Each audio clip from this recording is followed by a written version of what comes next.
Mestre Jesus esteja em nossos corações. Para o nosso preparo, convidamos a nossa irmã Cristiana para a leitura da nossa página. Boa noite a todos. Do livro Caminho, Verdade e Vida, de Francisco Cândido Xavier, pelo Espírito Divino. Lição 17, por Cristo. E se te fez algum dano, ou te deve alguma coisa, põe isso à minha conta.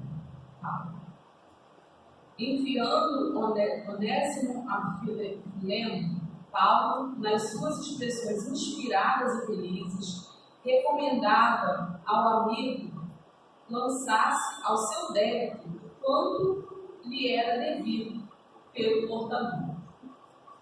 Afeiçoemos a extorsão às nossas necessidades próprias.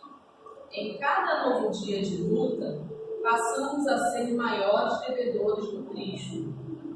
Se tudo nos corre dificilmente, é de Jesus que nos chegam as providências justas. Se tudo se desenvolve retamente, é por seu amor que utilizamos as dádivas da vida e é em seu nome que distribuímos esperanças e consolações. Estamos empenhados à sua inesgotável misericórdia. Somos dele e nessa circunstância reside nosso título mais alto.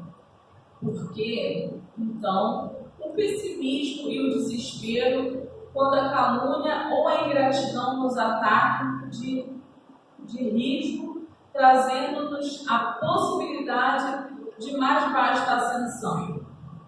Se estamos totalmente empenhados ao amor infinito do Mestre, não será razoável compreendermos pelo menos alguma particularidade de nossa dívida imensa, dispondo-nos a aceitar pequenina parcela de sofrimento em memória de seu nome, junto de nossos irmãos da terra, que são tutelados igualmente? Devemos refletir que quando falamos em paz, em felicidade, em vida superior, agimos no campo da confiança, prometendo por conta do Cristo, porquanto só Ele tem para dar em abundância.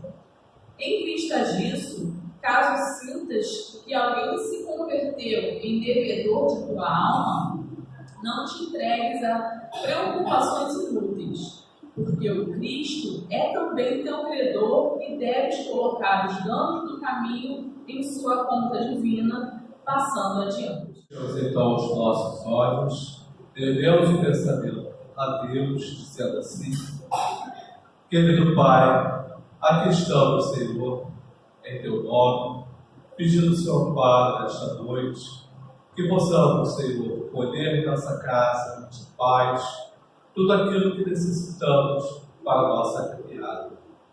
Que tu possas envolver a cada irmão aqui presente nos dois planos da vida.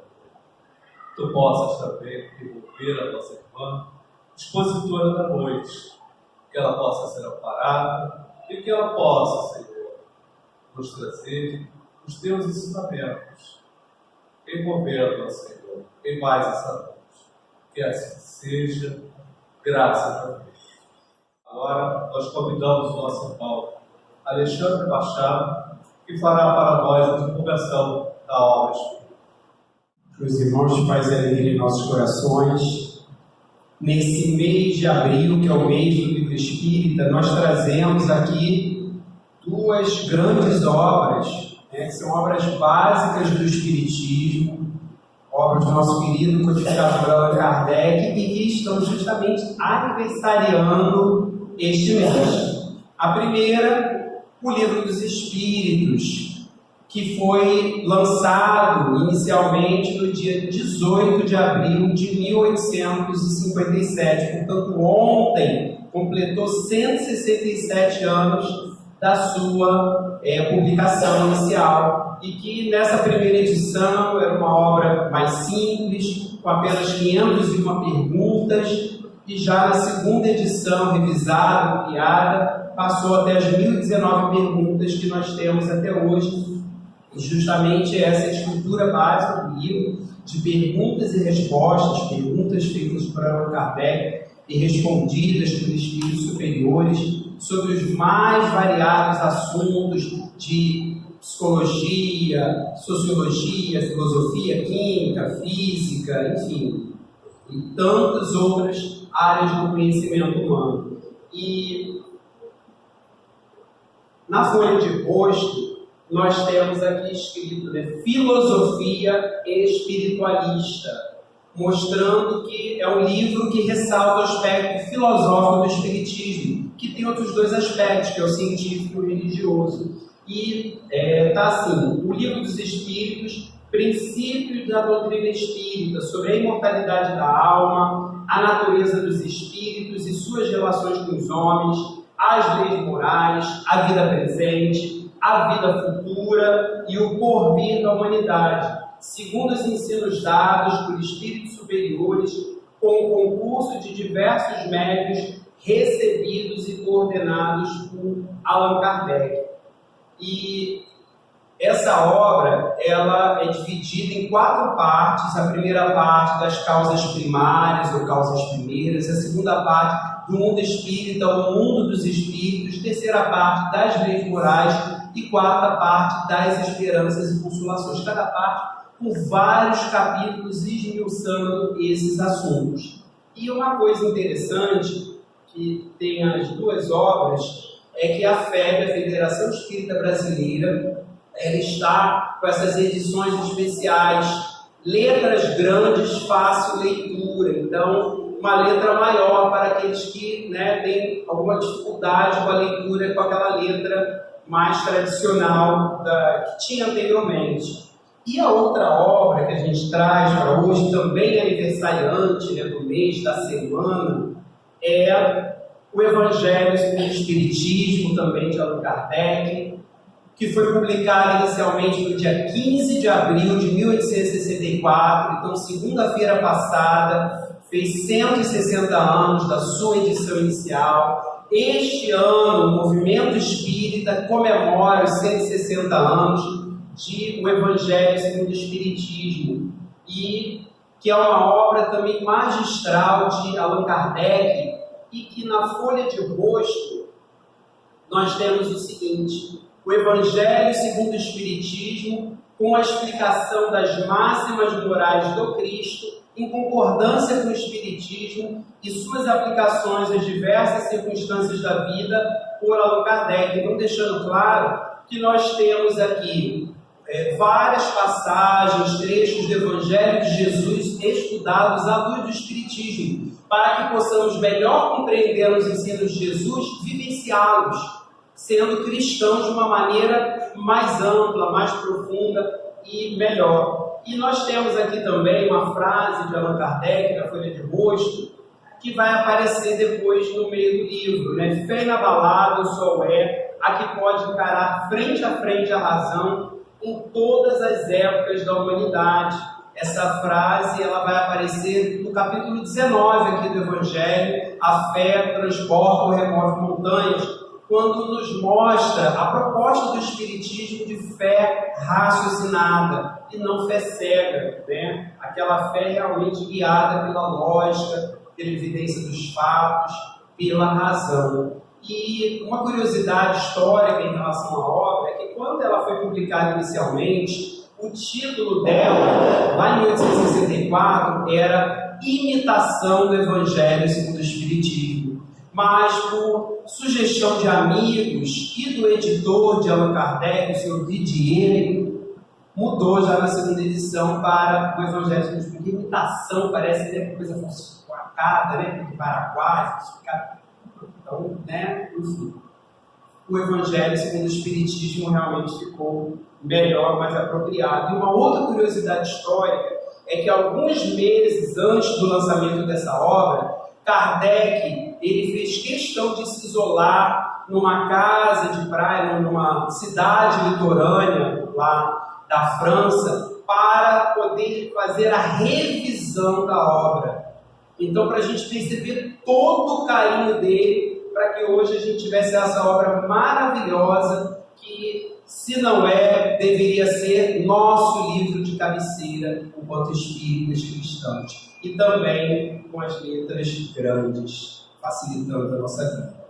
Então, ficam aí os aniversariantes do mês, nos convidando à leitura e reflexão. Livro dos Espíritos, o Evangelho segundo o Espiritismo de Allan Kardec. Muita paz. Agora passaremos para a nossa parte principal, que é a nossa palestra da noite, com a nossa irmã Genésia Ferreira, que é do Núcleo Espírita Leon Denis, que fica localizado na Estrada do Moinho, 135, em Campo Grande. Estamos continuando o mês em homenagem ao livro Espírita. O tema de hoje será Vidas Vazias, pelo Espírito Joana de Ângeles, o médico Edivaldo. Passamos então para a nossa imagem. Boa noite. É só isso, uma paz de Jesus nos inclui.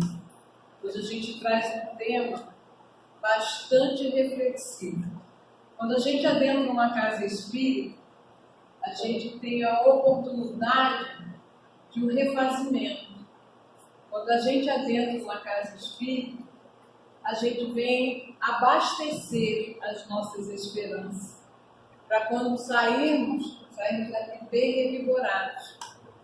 Joana traz para todos nós uma mensagem. Essa mensagem não é para o meu marido, para o meu filho, para a minha mãe, é para mim, é para ti.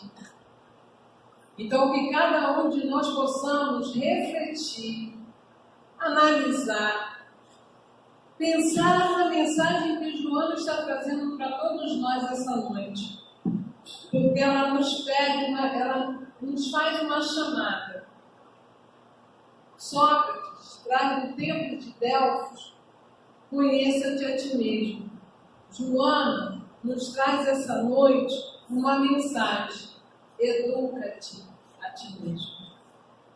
E se nós não nos permitirmos a essa autoeducação, nós ficaremos à margem. Nós não conseguiremos ultrapassar a outra margem. E a proposta da nossa reencarnação é justamente dar esse salto, para que nós possamos sair daqui melhores do que chegamos. Então, precisamos nos esforçar mais, precisamos ficar mais atentos, porque os desafios são muitos. Joana diz que a vida é uma sucessão de desafios. Acabou de vencer um, está preparado para o próximo. Aí a gente vai relembrando o nosso tempo nos bancos escolares, quando cada bimestre era uma prova. Acabava uma prova, tinha que estudar para outra. Não era assim? Mudou? Não. Ainda estamos estudando. Ainda precisamos de estudar. Nosso irmão mencionou o estudo que a casa oferece. E como precisamos estudar. Nosso irmão apresentou os 2 livros da codificação. São mais outros, mas esse mês ficaremos com esses 2. E é muito importante para todos nós aprendermos. Então, apresento para vocês Vidas Vazias, e como estarmos no século XXI, aonde as pessoas, os seres humanos, no sentido geral da palavra, encontram-se vazios. Como assim? A tecnologia avançou tanto, hoje a comunicação é tão rápida, fazemos hoje chamada de vídeo para outro lado do mundo, por que ainda existe esse vazio? O que faz uma pessoa mergulhar nesse mar vazio? E aí nós vamos fazer uma reflexão. E eu trago uma reflexão que nós fizemos o apanhado do livro, porque o livro está ali, o livro tem 30 capítulos bastante convidativos. Mas nós não podemos falar de todos. Seria assim um seminário de sexta, sábado, domingo, né? Mas vamos fazer um apanhado, um resumo. E aí, como tudo começa na infância, a base para a nossa existência, a gente vai passar agora. Quando Joana, todas essas palavras são do livro, pensada, né? Que a gente tirou. Hoje a gente percebe o quanto as crianças hoje não brincam mais. Eu não estou querendo falar mal da tecnologia, não. Mas todo excesso é prejudicial. Hoje existe um CID, um código internacional de doença, e o celular é uma dependência tecnológica já constatado pela Organização Mundial de Saúde. O engrandecimento moral entra em choque com a volúpia dos prazeres até a exaustão, enquanto devora os pensamentos saudáveis. Eu conheço uma família que a filha tem 10 anos, o outro tem 7 e o caçulinha está com 4. Eles não têm celular. E eu fiquei espantado, porque a primeira vez que eu estava vendo uma família com 3 filhos e eles não têm celular, aí parece que é uma coisa estranha. E a mãe, que não é uma educadora, que a gente pensa assim, deve ser filho de professor. Não. Ela diz, para que eles precisam de celular? Tudo na vida dele eu sou a responsável, o pai. Eu ligo para a escola, quando eu me atraso, às vezes 5 minutos que eu vou me atrasar para buscá-los, eu aviso a escola. E a gente sabe, como professor, eu sou professora aposentada, o quanto o celular em sala de aula tira atenção. Às vezes o professor está no meio da aula, professor, minha mãe quer falar comigo. No meio da aula, no meio da explicação. Tá bom, pode ir falar com a sua mãe. Fazer o quê? Tem escola? Escola. Não vou mencionar o nome porque isso não é. E não permite o aluno dentro da sala de aula com o celular. Mas eu tenho que falar com o meu filho. Eu acredito que a maioria aqui, quando estudou, a gente não tinha celular. E tinha hora para chegar em casa. Cada um tem uma história de atraso aí, né? Deu uma encrenca danada quando eu chegava depois das 10 horas. Tinha hora. Então, a gente tem que prestar atenção. Não é que a tecnologia veio para desfazer um lar. Não. Mas o excesso dessa tecnologia que está causando dependência. Se você tira um celular de um filho, parece que você tirou um órgão. Parece um monstro. Eu não posso ficar sem meu celular. Se ajoelha e diz, promete fundos e fundos. Que isso? Existe Dr. Cristiano Nabuco, doutor em psicologia, ele tem um livro chamado Psicologia do Cotidiano, e ele diz que ele já tem em São Paulo, ele é professor da USP, ele já tem 2 clínicas de dependência tecnológica. É uma adicção. Então nós temos que prestar bastante atenção, porque as pessoas estão postando, sorrindo, mas lá dentro, no âmago do seu ser, há um vazio. As pessoas postam o que comem. Mas será que ela está comendo ali com prazer, feliz ou sozinha? Então, nem tudo que parece é. Nem tudo. Às vezes, aquele sorriso está lá, uma pessoa devastada pela solidão. Mas ela posta sorrindo, porque ela precisa mostrar que ela está bem. Então, Vamos prestar atenção aos pais presentes, os avós, para que o celular ele seja acolhido dentro de casa, mas no bom sentido da palavra, ele tem o tempo dele. E tem muitas mães que se confortam ao dizer: meu filho está em casa. Aonde? No quarto. Fazendo o quê? Você não sabe. Eu vou mostrar o caso real aqui.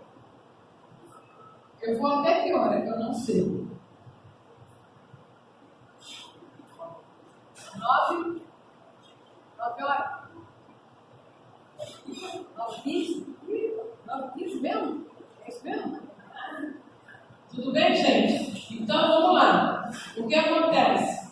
Você tem que monitorar o seu filho ver.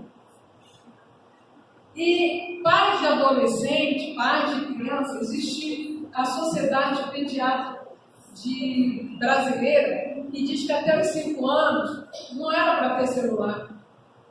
E aí você, não tenho nada contra, tá? A galinha pintadinha para ele comer, porque senão ele não come vendo a galinha pintadinha. Não tenho nada contra. Mas quando você está almoçando, a gente precisa conversar com a criança. A gente precisa estimular a fala daquela criança. Precisa conversar com o seu filho. Ensinar a comer, todo mundo ceando ali na mesa. Hoje cada um pega o seu prato e fica num canto. Prefiro o meu filho em casa, mas você sabe o que ele está fazendo lá no quarto sozinho? Ele está sozinho. Ele está isolado. Então, o maior desafio do século XXI é a convivência humana. Nunca foi tão difícil conviver. E para conviver nós temos que dialogar, nós temos que conversar.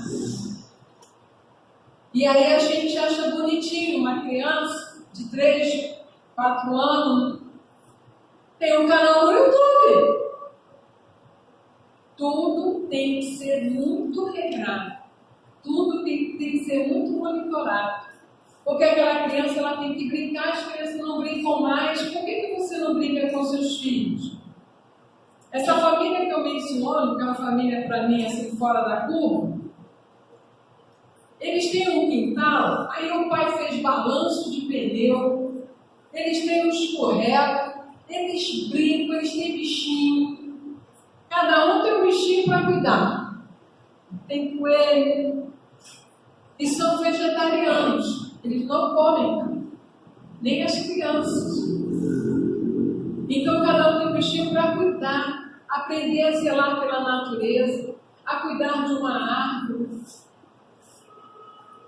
Então vamos resgatar a família brasileira, obrigada, a família brasileira que se distanciou tanto desse convívio familiar. Estou falando do Brasil porque os correios, né? Estamos aqui. Então, Joana vai falar o seguinte, palavras de Joana. Navega-se com celeridade em ações mentais frívolas e perturbadoras que resultam em vidas vazias. E todo mundo quer conhecer tudo, mas não há um discernimento no que eles procuram. Hoje em dia, se você sai do médico, você vai aonde? No Dr. Google. Você consulta para ver se está correto o que o médico que estudou lá falou. Ah, não, ele passou esse remédio, eu não vou tomar, não. Eu vi lá no Google. Por que você não volta no médico e fala com o médico? Tá?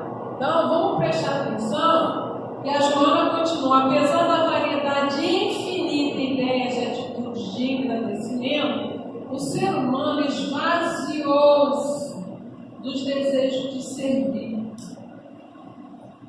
O Senhor Jesus, há 2000 anos, nos deixa esse legado quando ele diz que o melhor servidor é aquele que serve. E nós postergamos, quando eu me aposentar, eu vou ajudar na casa espírita. Ah, quando eu entrar de férias, eu vou ajudar mais na casa espírita. A gente não sabe nem se amanhã está aqui. Por que não fazer hoje? Eu não sei o capítulo dentro do céu e do inferno, Acho que isso eram nossos irmãos suicidas. Existe um diálogo de um espírito que vem dialogando que ela, na presente encarnação, na última, ela absolutamente não fez nada. Ela não teve uma utilidade. E aí o espírito, conversando com ela, perguntou: como é que você está se sentindo? Fatigada. Ela já estava em espírito cansada, não aguentava mais. Porque na presente existência nada ela fez por ela. Ela não teve uma utilidade, está lá no céu e inferno. Aí eu pergunto: o que nós, cada um aqui, está sendo útil? Como é que está sendo a sua utilidade dentro do seu lar? Como é que está sendo a sua utilidade dentro da casa espírita? Como está a sua utilidade no seu trabalho? Porque a gente encontra, sim, os nossos desafios no lar, no trabalho, na casa espírita, que não tem espírito perfeito, mas a gente precisa aprender a conviver, aceitar o outro. Eu não vou mudar o outro, para com essa ilusão. Ah, mas você já é espírita. Não sou perfeita, eu sou um ser perfectível. Você não sabe o esforço que eu faço. Então nós precisamos preencher a nossa vida, porque uma vida não preenchida é uma vida vazia, sem sentido. E como é que nós estamos levando? Como é que nós estamos caminhando?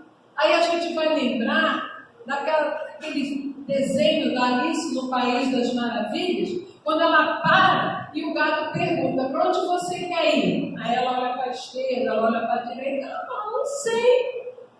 Mas se você não sabe para onde você quer ir, qualquer lugar serve. Isso é para todos nós. Qual é a direção que você está dando na sua vida? Qual é a meta? Qual é o seu objetivo? Porque a vida tem que ter sentido. Dê sentido à sua vida. Acredite em você. Acredite que você é capaz. E nós trazemos uma herança divina. Se as pessoas não acreditarem, tudo bem. Elas têm todo o direito. Mas nós, você, nós não podemos desistir de si mesmo. Ah, mas você mora em Santa Cruz, está pensando no quê? A vida é difícil. Vai fazer faculdade na rural? Na UERJ? Vou pegar o trem? Vou. Qual o problema nisso? Não há vitória sem luta. O sucesso só vem antes do trabalho do dicionário. Aí a gente fica, agora o nome está na moda procrastinação, né? Todo mundo está falando de procrastinação. Ah, eu estou procrastinando, eu quero me libertar. E aí, certa vez eu estava fazendo um estudo, eu senti uma intuição, falei, gente, a procrastinação é filha da preguiça. Ninguém mais fala do preguiçoso, fala do procrastinador. A preguiça tem uma filha chamada procrastinação. No Conflitos Existenciais, Joana de Ângeli nos afirma que a preguiça é uma doença da alma. Da alma. É doença. Vamos nos curar. Porque a pessoa vai e volta de várias existências dizendo: ó dia, ó dó, estou entregando a minha idade, vi esse desenho. Ó dia, ó dó. Vai chover, é um desânimo só, não vai dar certo. Está difícil. Nós temos que preencher a nossa vida, dar sentido à nossa vida. E Joana fala desse esvaziamento, dos desejos de servir, ficando em um estágio de preguiça morna. As pessoas estão ali paradonas.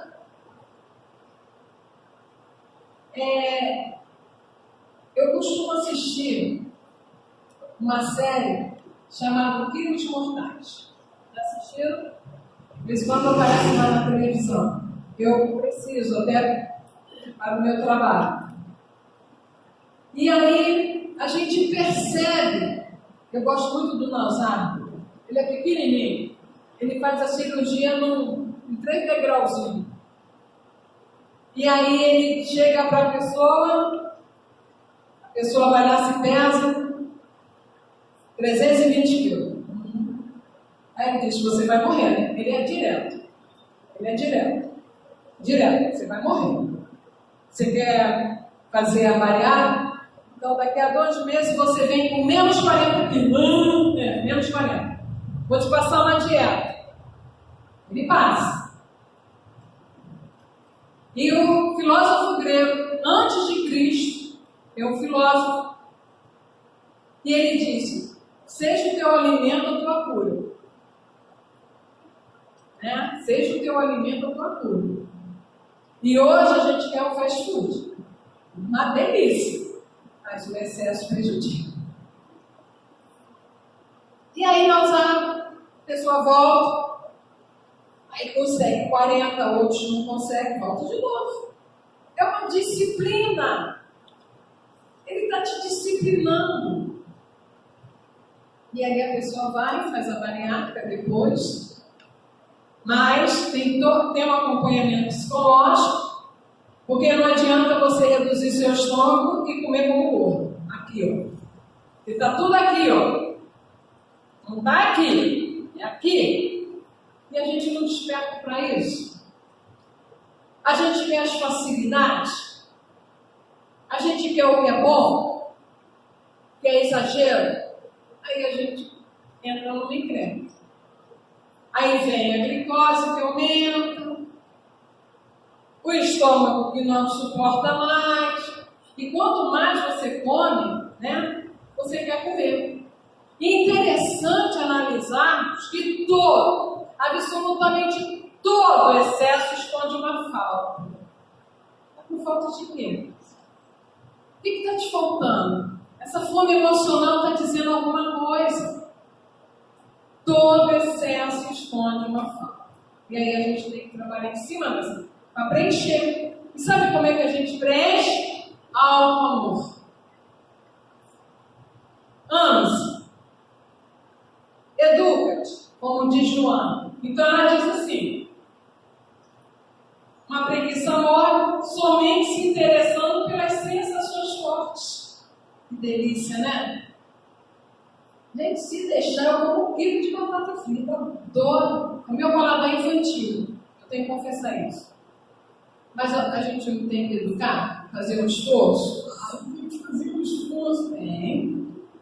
Porque senão a gente entra numa encrenca. Aí sai daqui pior. Eu quero sair daqui melhor. Quando Emmanuel chega para Chico e fala disciplina, todo mundo pensou que era, nossa, aquela rigidez, não. É o auto-amor, é o auto-respeito. Vamos se disciplinar na alimentação, vamos se disciplinar no estudo, vamos se disciplinar no celular. Disciplina. Então a gente tem que prestar atenção, porque senão a gente escorrega. Por isso que o Senhor Jesus diz, não julgueis.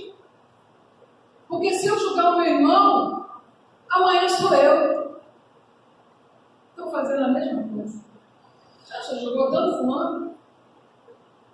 Então, por isso que a gente tem que vigiar e orar. Ele me falou, vigiar e orar. A gente ora muito e vigia pouco, né? Percebe? Então, a gente precisa preencher a nossa vida com alegria. A gente está vivendo um momento de transição planetária.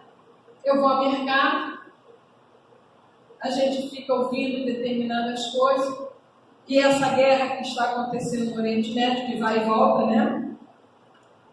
O mundo vai acabar, não vai. Jesus está no meio, gente. Agora temos que orar.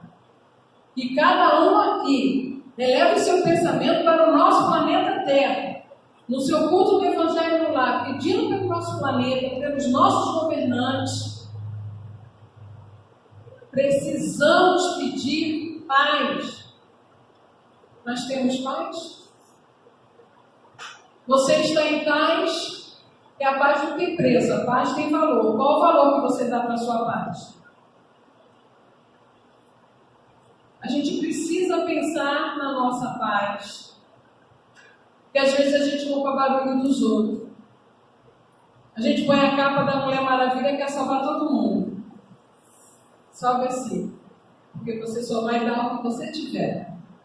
Então a gente precisa preencher a nossa vida de alegria, de satisfação, de bem-estar consigo mesmo. Porque aí eu vou encadear para os meus irmãos essa satisfação, esse amor próprio.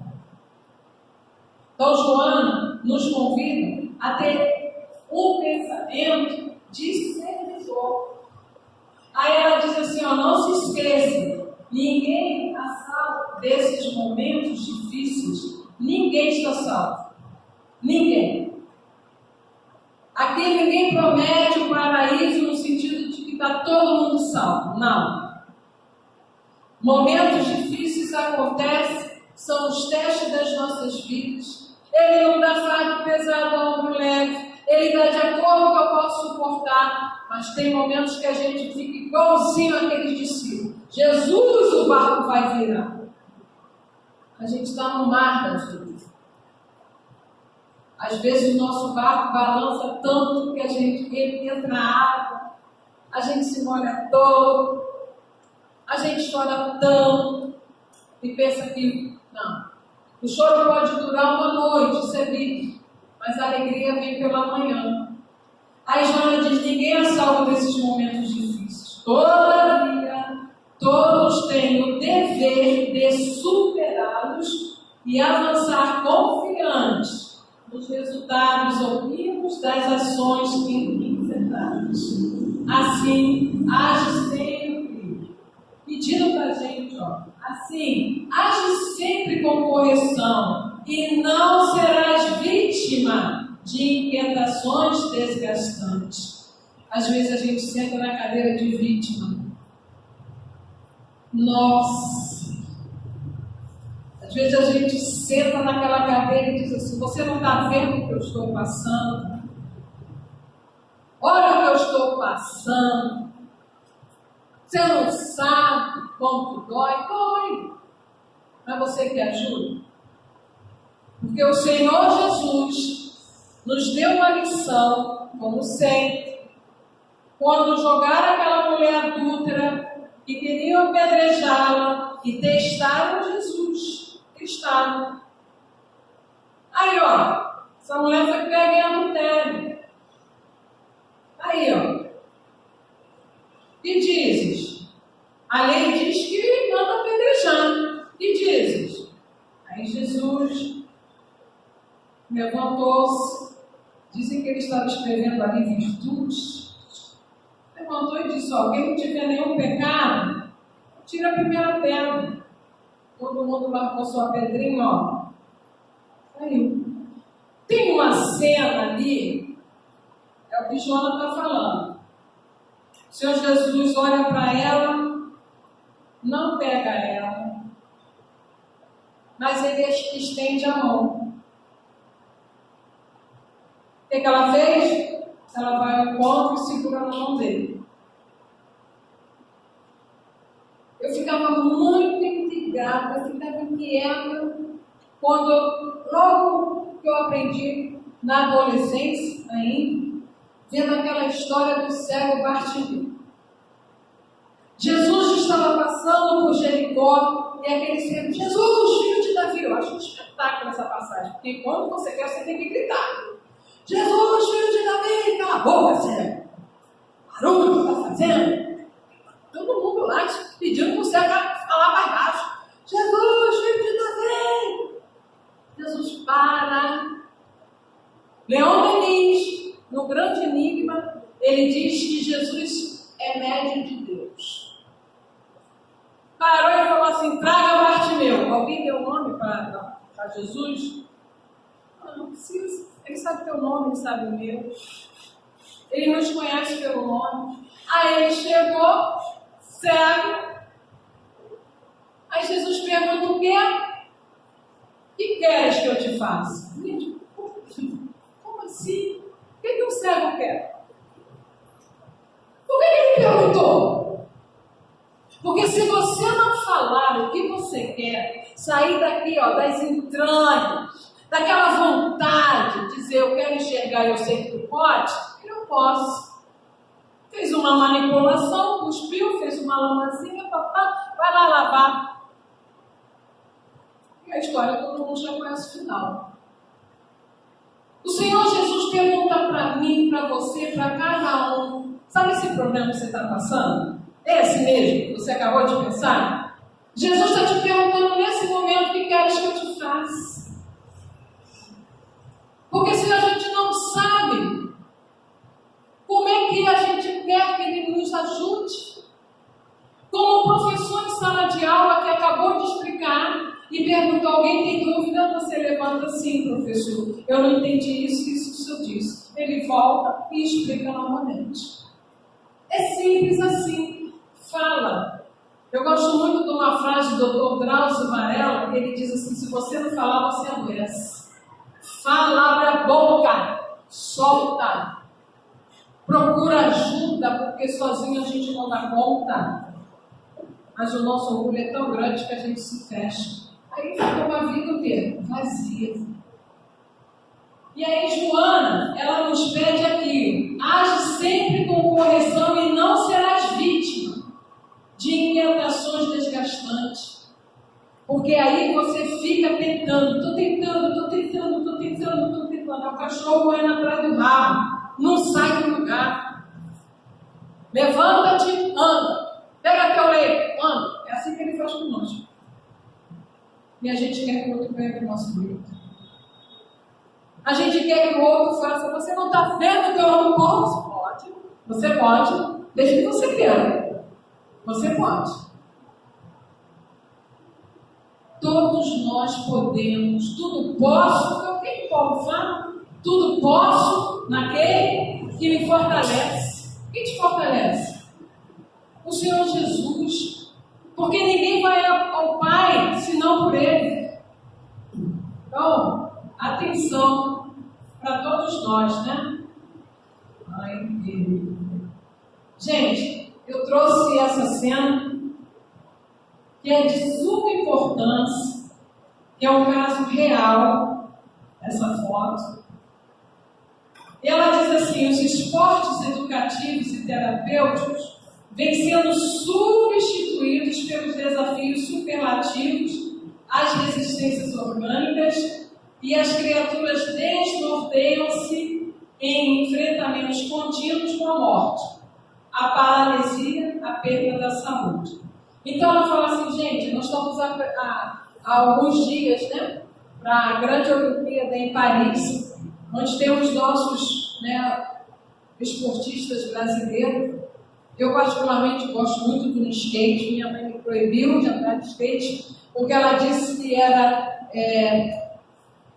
brincadeira de menino. Menina não anda de skate. Eu sou vó de menino, da sua avó. Quando eu tiver uma neta, eu vou dar um skate. Porque eu, infelizmente, era o que minha mãe podia, né? A orientação que ela teve, menina brincava disso, menino brincava daquilo, e eu queria um skate, eu adoro skate.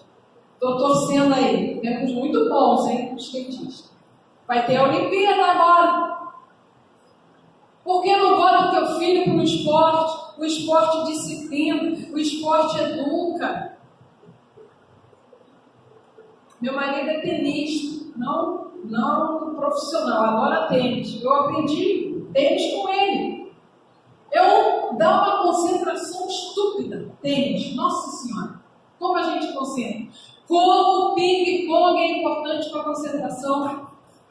Mas não, vamos ficar no computador. Esse jovem, aos 20 anos, no dia 22 de novembro de 2022, ele desencarna em Taiwan, porque ele ficou 48 horas jogando. Ele jogava e ao lado tinha uma cama que quando ele não aguentava mais, ele caía em cima da cama. Eu queria chamar a atenção de que ele tem um quarto, fizeram uma cama ao lado, porque ele jogava ali, sem parar, jogou 48 horas, ele não aguentou. Agora, aqui, tá, tem uma quentinha. Isso aqui é uma quentinha. tem água, tem ali todo, para não ficar com fome. Vamos parar e analisar? Alguém está fazendo essa manutenção. Alguém está fazendo essa manutenção. E aí, como é que fica esse jovem que desencarna por excesso de jogos, porque ele estava ganhando e não podia parar? Com quentinha, com uma cama do lado para ele cair. O que eu vou falar é muito sério. Dr. Cristiano Nabuco, no seu livro, quando ele fala dos excessos de jogos, tem jovens que não param nem de jogar e fazem suas necessidades ali e jogam a roupa pela janela. Depois, ou a mãe, ou alguém que faz a manutenção, vai lá e coloca uma nova roupa para ele. Leva uma quentinha, porque isso aqui é uma quentinha. Alguém está fazendo essa manutenção. Nos quilos mortais, o Dr. Nausar chama a atenção da família. Quem está fazendo essa manutenção, mas se ela pede, ela vai pedir mais, você não vai dar mais. Alguém faz essa manutenção. Se você senta na cadeira de vítima, alguém vai fazer essa manutenção para você ficar ali. Você já está fazendo por si só, mas alguém vai chegar... Ah, tadinha, coitada, né? Ah, ela passou por tanta coisa mesmo, né? Isso não é deboche não, tá, gente? Isso aí é para a gente pensar no que a gente pode prejudicar uma pessoa a ter uma vida vazia. Vazia. Esse jovem desencarnou. Aí a Joana fala, os esportes educativos terapêuticos vêm sendo substituídos. Vêm sendo substituídos. Eu moro próximo, né, do centro esportivo. Ali tem tudo. Tem tudo. Eu adoro ver as criancinhas pequenininhas do balé, da ginástica rítmica, testemunho. Tem tudo ali. Ah, mas dá trabalho, né? Tem que levar. Ih, mas não. Estou podendo andar nesse sol, andar nessa chuva, de tarde, de manhã. Eu tenho uma vizinha. Ela tem 2 meninas, estão fazendo ginástica rítmica. Chegou 2 horas da manhã lá na fila. E ela não estava sozinha, não. Quando ela foi contar, ela era 62.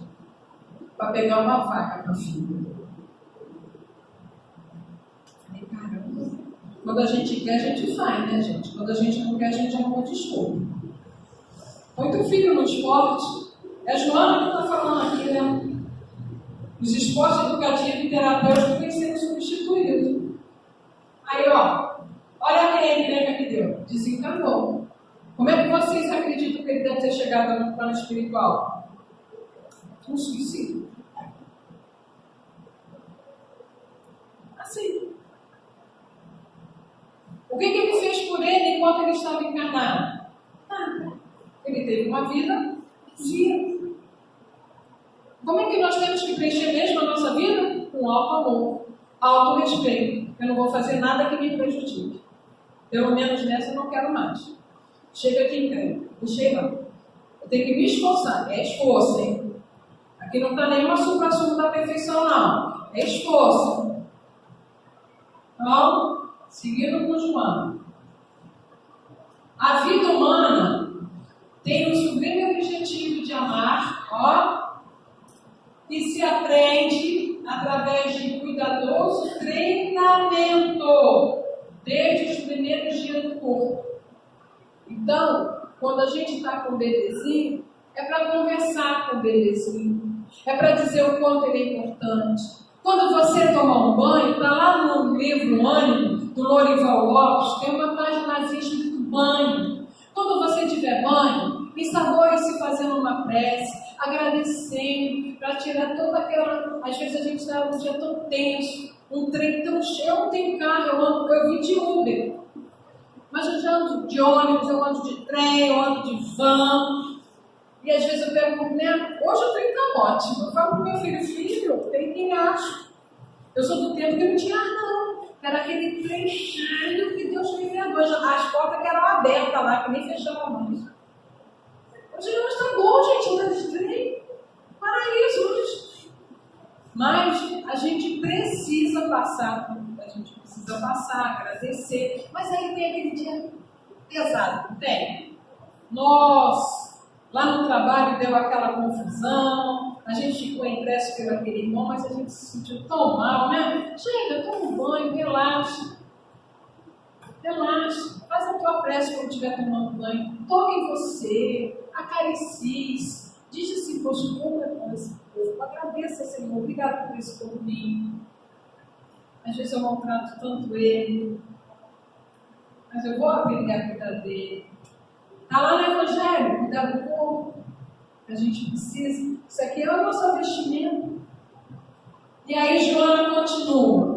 A estrutura social deve dispor de equipamentos morais e emocionais para dar sentido aos seus membros, especialmente no período de formação da sua personalidade. Então eu gostaria de pedir aos pais de adolescentes de 12 aos 21 anos, estimulem os seus filhos. Porque a adolescência, ela é um passo decisivo para muitos jovens. Eu conheci o major, ele ficou aqui na base aérea de Santa Cruz, da Aeronáutica, trabalhei com a sua esposa, e ele, uma vez, jantamos juntos, e ele falando que desde os 15 anos ele estava fora de casa, desde a Ipicá. Da Ipicá foi para a África, aí foi, ele era de Minas, aí estava aqui na base aérea. E hoje ele está em Anápolis. Então, pais, incentive seus filhos e deixa eles seguirem a profissão que quiserem. Eu me deparei com uma família, com um menino chorando muito, muito mesmo. E me chamaram para dar um socorro àquele jovem.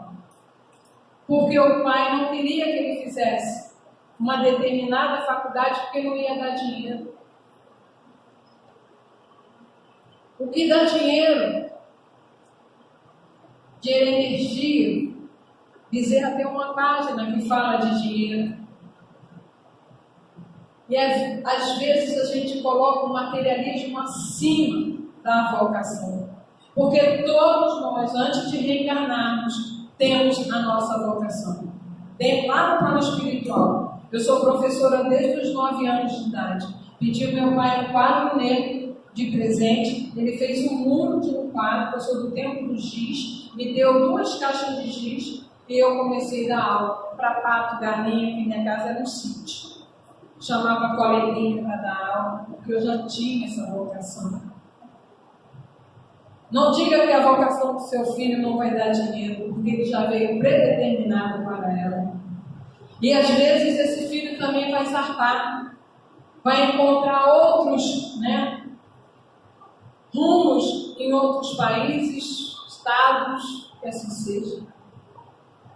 Nossos filhos não são nossos, são da ânsia do mundo, como diz Khalil Gibran. Apoie o seu filho, incentive o seu filho e diga para ele: você é capaz. Você é capaz. E ele vai te agradecer muito da personalidade dele. Eu falei só de profissão, mas incentive-o sempre. Esteja ao lado dele sempre. Evangelizar a infância e a juventude. Joana e SOS Família pede um apelo. Apresente Jesus para o seu filho. Ela diz que aquele que conhece o Cristo jamais será o mesmo. Eu não estou jogando contra ter uma boa escola. Eu não estou jogando contra ter uma boa roupa. A gente se preocupa em dar o melhor, mas o melhor que você pode dar ao seu filho é apresentar o Senhor Jesus para ele. Joana diz que quem conhece o Cristo jamais será o mesmo. Aí ela coloca: evangelizar a infância e a juventude é preparar o ser humano para enfrentar todos os momentos e adversidades da vida nos postulados do Evangelho, numa verdadeira e profunda imitação do Mestre Jesus. Quando você estiver passando por aquele momento difícil, você vai lembrar da aula de evangelização. O jovem vai lembrar com certeza. Ele vai pensar, nossa, o que faria Jesus no meu lugar? Jesus me ajuda nessa situação. É diferente. Então nós precisamos perseverar dentro do nosso lar o Senhor Jesus. Apresente Jesus para o seu filho. E Joana diz, encontrar o sentido existencial é como manejá-lo, é uma razão vigorosa para viver, dá um sentido na sua existência. E se torna um programa indispensável para se oferecido à infância e à juventude. Vamos lá, você vai dar um sentido existencial, que é um programa indispensável para ser oferecido à infância e à juventude. Os adultos, porém, que se encontram vitimados pelo tormento do nada fazer, necessitam ser estimulados ao despertamento da sua realidade de espíritos imortais, que são qual o destino que os aguarda e o esforço a empreender a fim de conseguirem a vitória. Quando a gente fala do sentido existencial, é a proposta que cada um precisa ter consigo mesmo. Qual o sentido que você está dando à sua vida? E aí a Joana, em Amor Imbatível Amor, ela nos traz, ela apresenta nesse livro, ela tem uma série psicológica, Viktor Frankl, que é o pai da logoterapia, que é o sentido da vida.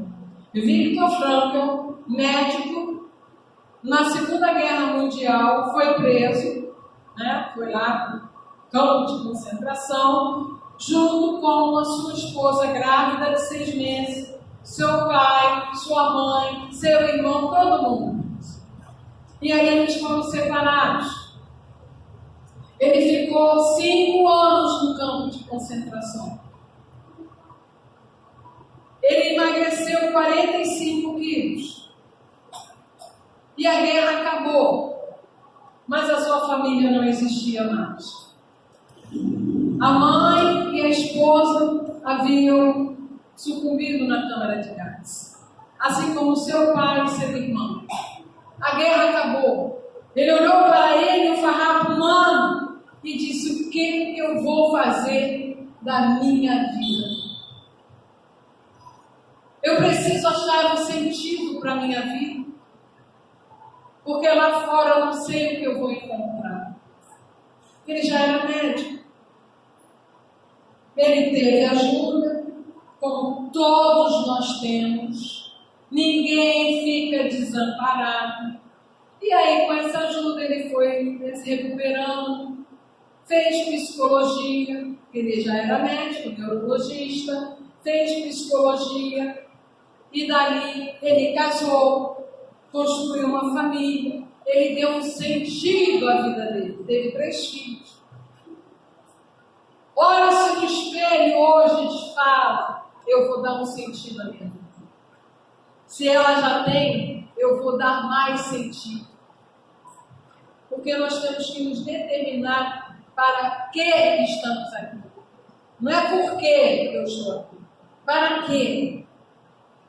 Então nós precisamos. E ele deu uma frase, Viktor Frankl: o vazio existencial manifesta-se principalmente no estado de tédio.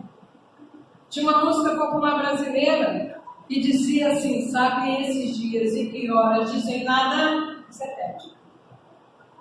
É tédio.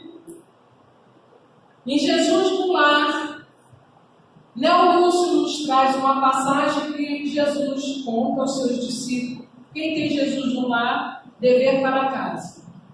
Sou professora, tem que passar dever para casa, né? Lê o capítulo, o venenoso antagônico. É esse o nome do capítulo. O venenoso antagônico. E Jesus mostra o quanto o desânimo é corrosivo. Ele mata. O desânimo mata. Então, o tédio é filho do desânimo. O tédio é filho do desânimo. Ó, vigiem, porque se esse filho chegar, o pai vem com força. Dê sentido à sua vida. Em Psicologia da Gratidão, Joana nos convida a todos os dias, ao abrir os seus olhos, diga somente: obrigado, Senhor, por mais um dia. Obrigado, Senhor. Gratidão gera gratidão. Ai, meu Deus, que chuva. Ai, que sol. Ai, que a gente tem que agradecer. Em tudo rendei graça, diz o apóstolo Paulo. Em tudo rendei graça. Deu aquela topada? Graças a Deus, porque você poderia até perder o dedo. Tudo rendei graça.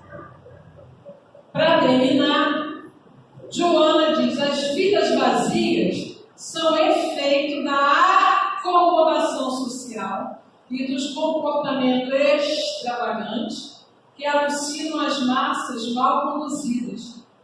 Porque todo mundo quer viver no excesso. Se é para beber, vão beber demais. Se é para comer, vão comer demais. Se é para dançar, vão dançar demais. Não tem a medida. Porque nós temos que nos respeitar. Então ela fala dessa alucinação. Não, tem que aproveitar, eu sou jovem. Você é um espírito imortal. Você vai estar jovem muitas e muitas e outras vezes. Vou aproveitar, não posso, né? E quando eu peço para os pais se aproximarem dos seus filhos de 12 a 21, é porque o convite lá fora é tentador, é sedutor. Então, veja com quem seu filho anda. Não é com quem, diga-me com quem anda, que eu te direi quem és, não. Diga-me quem és, que eu te direi com quem anda. Mas tem que monitorar, sim. Dá trabalho, tá? Mas vale a pena depois. O interesse pelo próximo auxilia no crescimento pessoal e na construção da sua plenitude. Ao mesmo tempo, contribui para a própria renovação dos objetivos existenciais. A gente sai desse comportamento aqui vazio, das coisas extravagantes, do querer aparecer, de querer ter evidência. Para que isso, gente? Menos. Lembra que menos é mais? Então a Joana nos convida a ter um ponto de equilíbrio dentro de nós. Ver como é que eu estou me conduzindo, a minha saúde física, a mental, a emocional, a espiritual.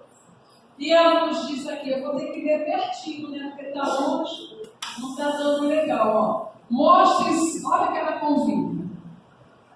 Mostre sempre um sorriso que causa aos outros a impressão de que, apesar de viver entre problemas, você é capaz de demonstrar essa bondade que só existe nos bons e nos que só pensam na prática do bem. Aí ela diz: faça do seu rosto o espelho da sua alma. Sorria. Tem uma música, né? Uma tradução e uma versão, né? De Javantan. Sorria quando a dor te procurar.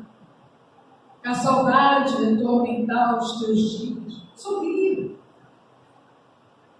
O coração que sorri é o entusiasmo que entra dentro de nós.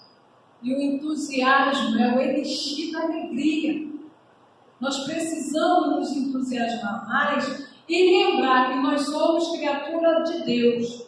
Nós somos seres imortais. Nós somos um ser maior. O que nós estamos fazendo que podemos fazer melhor? Pense nisso. Hoje, saia daqui com esse comprometimento de cada vez mais. Isso não é egoísmo, é auto-amor. Dê o seu melhor, ou para você, porque a gente só dá o que nós temos. E aí a gente vai passar uma música. Essa música é uma reflexão para a gente, para terminar o nosso estudo. E depois, quando ela tiver uma paradinha, eu falo uma coisinha, tá?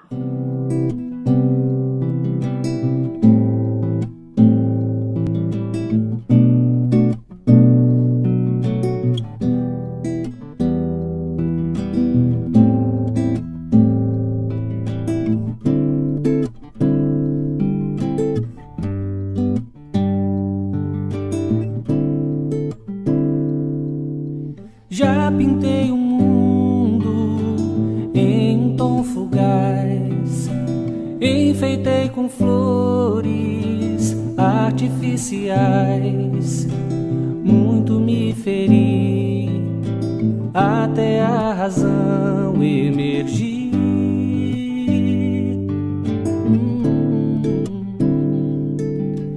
Compreendi que a vida não é casual, a dádiva do tempo em buscar o essencial, que sou o condutor de um porvir de paz ou de dor.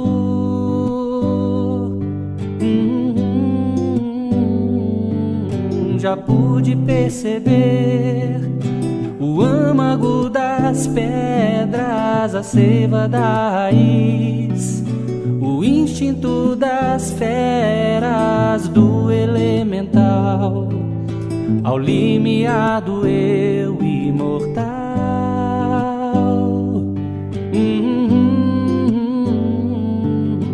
Sou um ser maior de um reino de belezas, eleito para ser herdeiro das estrelas, um anjo, um querubim, é o meu destino, enfim. Sei que os elementos que encerram essa visão apenas rudimentos na minha condição, mas eu aprendi, passo a passo devo seguir.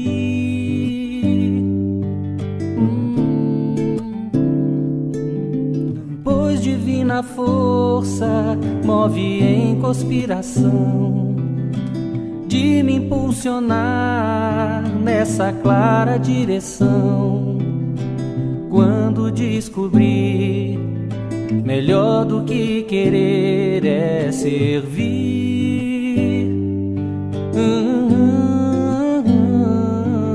Já pude perceber o âmago das pedras, a seiva da raiz, o instinto das feras do elemental, ao limiar do eu imortal.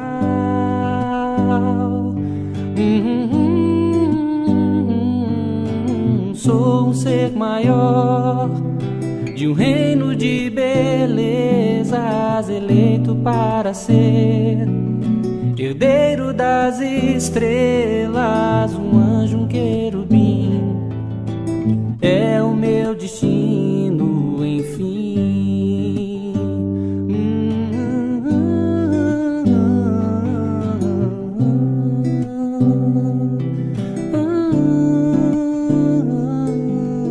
Muito obrigado. Que a sua bênção, paz de Jesus permaneça em nossas vidas. Vamos lembrar que nós somos herdeiros das estrelas, nós temos os Deus das galáxias. Então, tudo é possível aquele que crê.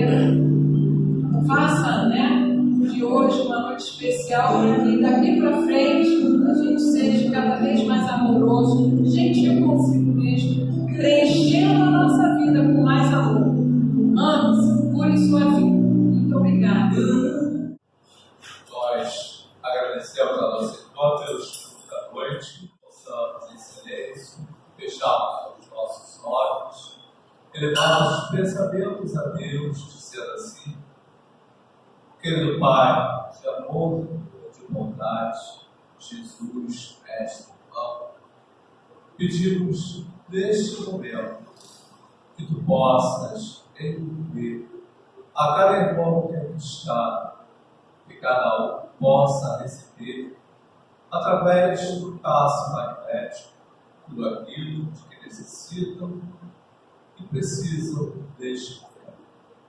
Tu possas, nesse momento, Senhor, distribuir esses fluidos em cada célula dos nossos irmãos, levando o alívio, a calma, a paz, e que esses irmãos possam sentir-se envolvidos e levarem para seus lares toda a paz, toda a bênção que aqui recebemos. Que os nossos irmãos possam seguir, Senhor, altos e tranquilos, para ter os seus lares. Envolva Jesus a cada um de nós. Que assim seja, graças a Deus. Meus irmãos, que a paz de Jesus possa acompanhar cada um de vocês do retorno aos seus lares. Senhor e paz.